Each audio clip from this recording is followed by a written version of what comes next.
तो हमारे बच्चों को ऐसे संस्कृतियों को सिखाना चाहिए आज से ही कि प्रणाम करना है बेटा दोनों हाथ से करो, झुक कर करो, वरना मत करो, दूर से ही राम राम कर लो।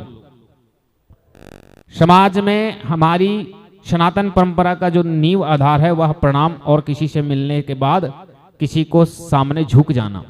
अगर आज वही चीज समाप्त हो जा रहा है तो फिर आप किस चीज पर बोलिएगा। जहां देखिए लोगों में एक साधारणता चीज देखिएगा कि लोग किसी से मिलते हैं तो उन्हें प्रणाम करने का तरीका नहीं पता है, जो कि एक बोलचाल है। अंग्रेजी में जैसे हाय हेलो बोलते हैं वैसे एक बोलचाल, एक प्रणाम करना हमारी विधिवत संस्कृति है, हमारी सम्मान देने की विधि है। इसे हर किसी को आना चाहिए। तो इन परिस्थितियों को सदैव याद रखें कि 9 लोगों को पांव कभी छूना नहीं चाहिए, 9 व्यक्तियों से पांव छुलवाने नहीं चाहिए, और साथ साथ कि पांव छूने का तरीका कभी भी एक हाथ से नहीं होना चाहिए। जब तक मनुष्य में अपनी संस्कार हो, किसी के पैर छूने का गुण हो, किसी के सामने झुकने का तरीका हो, उसके पास बहुत भी धन पद पावर आ जाए, वह अहंकारी नहीं होगा क्योंकि उसे झुकना आता है। इसी प्रकार से पांव छूने के भी कुछ नियम होते हैं कि किनके पांव छूने हैं और किनके नहीं छूने हैं। तो शास्त्र में 9 ऐसे स्थान बताए गए हैं, 9 ऐसे लोगों को बताया गया जिनके पांव कभी नहीं छूने चाहिए या जिनसे पांव नहीं छुलवाने चाहिए। तो सबसे पहला स्थान बताया गया है जमाता अर्थात दामाद। ससुर को दामाद से जमाता से पांव कभी नहीं छुलवाना चाहिए, क्योंकि जब भगवान शंकर ने प्रजापति दक्ष के उद्धार किए थे तब से यह नियम चलता आ रहा है कि ससुर कभी भी दामाद से पांव नहीं छुलवाएगा, बस एक बार जिस वक्त विवाह होता है उसी समय। दूसरा, भांजे से कभी पैर नहीं छुलवाया जाता है, क्योंकि जब भगवान श्री कृष्ण ने कंस का उद्धार किए थे तब से यह नियम चलता आ रहा है कि कभी भी कोई भी मामा अपने भांजे से पांव नहीं छुलवाएगा, क्योंकि भांजा भगवान कृष्ण के स्वरूप में होता है। तीसरा स्थान कुंवारी कन्या। शास्त्र में कुंवारी कन्या को साक्षात देवी जगदम्बा का स्वरूप बताया गया है, 9 देवियों का रूप बताया गया है। इसीलिए हमारे पूर्वजों ने सदैव कुंवारी कन्याओं का पूजन किए हैं, और जब कुंवारी कन्या का पूजन होता है तो पुत्री तक का पूजा होता है। इसीलिए पुत्री से या किसी भी कन्या से पांव नहीं छुलवाना चाहिए, यह भी शास्त्र के निषेध है। उसके बाद सन्यासी, सन्यासी पुरुष से कभी पांव नहीं छुलवाना चाहिए, सन्यासियों के पांव छूने चाहिए। सन्यासी केवल या तो अपने गुरु का पांव छू सकते हैं या तो अपने से जो ज्येष्ठ सन्यासी हैं सन्यासी को ही छू सकता है पांव, अन्यथा किसी के पांव छूने का उन्हें अधिकार नहीं है, और ना ही किन्हीं को उनसे पांव छुलवाना चाहिए। बहुत लोगों को देखिएगा कि कोई किसी के यहाँ गए तो व्यक्ति लेटा हुआ है, सोया हुआ है, और उसका पांव छू करके प्रणाम कर लिए।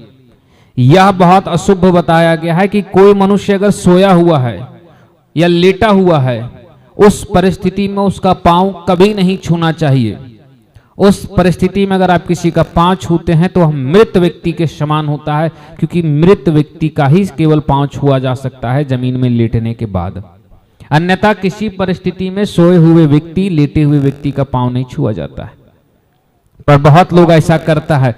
तो इसकी नियम क्या है कि जब कोई व्यक्ति लेटा हुआ हो या सोया हुआ हो और आपको अगर उसको पैर छूने का भाव रखना है, समर्पण रखना है, तो आप उसके ठीक पांव के समीप खड़ा हो, ना कि जाकर के पांव छू ले, और पांव के समीप खड़ा होकर के ही उसे दूर से प्रणाम करें। मृत व्यक्ति को ही सिर्फ प्रणाम किया जाता है सोई हुई परिस्थिति में। उसके बाद बताया गया है कि कोई व्यक्ति अगर मंदिर में हो या ऐसे शुभ स्थान पर हो जहां उससे श्रेष्ठ कोई बैठा हो, वहां पे भी पैर छूने का नियम ये होता है कि मंदिर के अंदर किसी का पांव नहीं छुआ जाता है। बहुत सारे संतों का मानना है कि मंदिर में अगर पांव छुआ जाए किसी व्यक्ति विशेष का तो यह भगवान का अनादर होता है, क्योंकि मंदिर में भगवान की नजर में सब समान है। यह भगवान का अपमान है, क्योंकि वहां सबसे श्रेष्ठ मूर्तिवान स्वरूप ईश्वर हैं। गुरु के साथ कोई बैठा हो तो गुरु को पांव छूना चाहिए, उसे दूर से ही प्रणाम कर लेना चाहिए, क्योंकि गुरु वहां मूर्तिमान स्थापित है तो वह सबसे श्रेष्ठ है।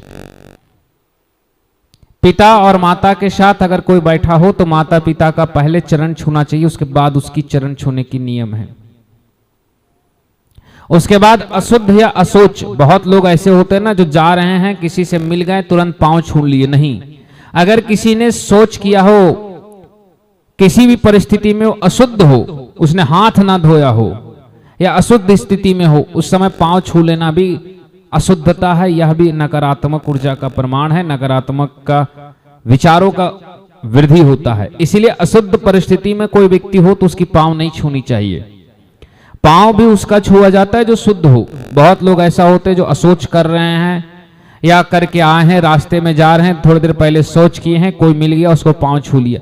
वैसी परिस्थिति में दूर से ही राम राम करना चाहिए या नमस्कार प्रणाम भैया। पांव हर परिस्थिति में नहीं छूना चाहिए। मार्ग में मिल गए किसी का भी पांव छू लिए, और अगर उसने शौच किया है और अपने आप को शुद्ध नहीं किया है तो आप उसका पांव छूने के बाद अब स्वयं भी अशुद्ध हो गए। इस परिस्थिति में भी किसी का पांव नहीं छूना चाहिए। फिर शास्त्र का नियम बताया जाता है, अगर कोई व्यक्ति पूजा में बैठा हो, माला जप रहा हो, कोई वक्ता अपने कथा व्यास में बैठा हुआ हो, कोई व्यक्ति भजन कर रहा हो, उस समय उसे जाकर के तुरंत पांव नहीं छूना चाहिए। बहुत लोग होते कि कोई शांति से पूजा करने बैठा है, इधर से गए पैर छू लिए, नहीं छूना चाहिए। कोई माला जप रहा है उस समय पैर नहीं छूना चाहिए। कोई ध्यान कर रहा है तो उस समय उनको दूर से ही प्रणाम करना चाहिए, क्योंकि हो सकता है हम अशुद्ध हों तो हमारी अशुद्धता से उनको अशुद्ध हो जाए, या फिर वो भगवान की पूजा वंदना कर रहे हैं, हमारे पांव छूने से उनकी वंदना या पूजा पाठ में बाधा हो जाए। इसलिए दूर से ही प्रणाम करना चाहिए, उनसे कुछ कहना नहीं, बस दूर से दंडवत प्रणाम कर लीजिए, हो गया आपका प्रणाम। उसके बाद सबसे बड़ी दिक्कत है कि प्रणाम करने का तरीका। आजकल तो प्रणाम करने के 3 तरीके आ गए हैं। एक घुटने पे, दूसरा घुटने से नीचे, और तीसरा एक हाथ से। अब कुछ दिन के बाद ऐसा ना हो कि सामने वाले के माथे पे हाथ रख के और बोला जाए प्रणाम भैया। तो प्रणाम करने की विधि है 2 हाथ, 2 हाथ से दोनों पैर। अब पैर छूना चाहिए, घुटना नहीं, क्योंकि आप आशीर्वाद घुटने छूने से नहीं मिलते हैं। बहुत लोगों को शहर में देखिएगा घुटना में हाथ लगा लिया, महाराज जी प्रणाम। ये कोई प्रणाम करने का तरीका नहीं हुआ। या तो फिर आप दूर से राम राम कह लीजिए।